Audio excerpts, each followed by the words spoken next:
রোগ ব্যাধি হইলে দারু ধরে যাবে, চিকিৎসা খাওয়া লাগে, খাইতে লইতে খুবই কষ্ট হয়। সাগরে মাছ ধরার সরকারি নিষেধাজ্ঞা চলছে ২৮ দিন ধরে, কিন্তু এখনো সরকারি বরাদ্দের চাল পাননি পিরোজপুরের হাজারো সমুদ্রগামী জেলে। ফলে কর্মহীন হয়ে পড়া পরিবারগুলোতে বাড়ছে খাদ্য সংকট, ঋণের চাপ ও অনিশ্চয়তা। একদিকে আয় বন্ধ, অন্যদিকে এনজিওর কিস্তি, মহাজনের ঋণ আর পরিবারের খাবারের চিন্তায় দিশেহারা জেলেরা জানান, এবার ভারতের সঙ্গে মিল রেখে সাগরে ৫৮ দিনের এই নিষেধাজ্ঞা দেয়া হয়েছে। এতে প্রতিবেশী দেশের জেলেরা এক পেশে সুবিধা পাবেন না এবং সাগরে মাছ পাওয়ার সম্ভাবনা বাড়বে। তবে দীর্ঘ এই অবরোধে সরকারি সহায়তার সময় মতো না পৌঁছানোয় জেলেরাই সবচেয়ে বেশি বিপাকে পড়েছেন।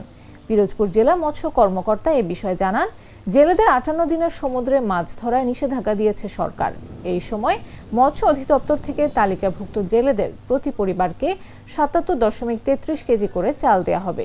নিষেধাজ্ঞা শেষে এবার জেলেরা সাগরে পর্যাপ্ত মাছ পাবেন বলে আশা প্রকাশ করেন তিনি। তবে সংশ্লিষ্টরা মনে করছেন, দীর্ঘমেয়াদী নিষেধাজ্ঞা বাস্তবায়নের ক্ষেত্রে জেলেদের জন্য সময়মতো পর্যাপ্ত খাদ্য সহায়তা নিশ্চিত করা না গেলে উপকূলীয় এলাকায় মানবিক সংকট আরো তীব্র আকার ধারণ করবে। কারণ আয় বাণিজ্য করতে হইলে মাছ পোনা নাই, আর দিদি কথা যাও আছে এও ধরার কোনো কায়দা নাই।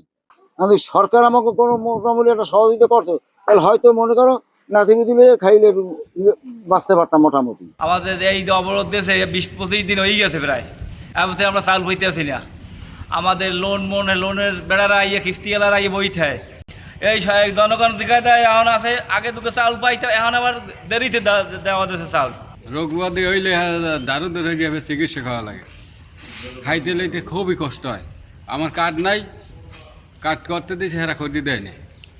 অবশিষ্ট না, সাগরে কোনোটাই হয় না, লস হয়। হেকাল তো আরো বাড়িতে নিয়ে দেওয়া লাগে, কর্জ যে এইবার দেওয়া লাগে। কাম এই অবরোধের মধ্যে এই ২-৪ দিন হয়, আর হয় না, না খাইয়েও খাওয়া লাগে। সরকার অনুষ্ঠান বলতে সংসারের কষ্টে আছি, আবার আমাদের এই ৫৮ দিনের চালটা ফির পাই নাই, আবার কষ্টে থাহা আমাকে যারা স্বাভাবিক হইতেই হয়। আমরা গরিব মানুষ, আমি কোথায় যাবো? হয়তো আমার ঋণ লিয়ে মানুষ করা লাগে, ঋণ লিয়ে খাওয়া লাগে, সরকার দেয় ৫০ কেজি চাল লাগে, ৭০ কেজি চাল দেয়, হ্যাঁ পাই নাই। আমরা খাবো কি দিয়ে? খাওয়া তো আমাকে লাগে, পরে কাজ করে কি মাসে দেনা দেওয়া যায়? কিস্তি মিস্তি ই হওয়া লাগে, আমাকে দেনা দেওয়া লাগে। কিস্তি ঘরে বই যায়, টাকা দেওয়া না, খাইয়ে টাকা দেওয়া লাগে, পরিশোধ করা লাগে। না আমরা সরকার কী সময় সরকার আমাকে কী দেবে? এরকম তো দিলে আমাকে ওই ৫০ কেজি চাল দেওয়া তো এই দেশে আর ৪০ কেজি কব, আর কোনো নাম কিন্তু নাই। আর খাম কি দিয়ে আমরা?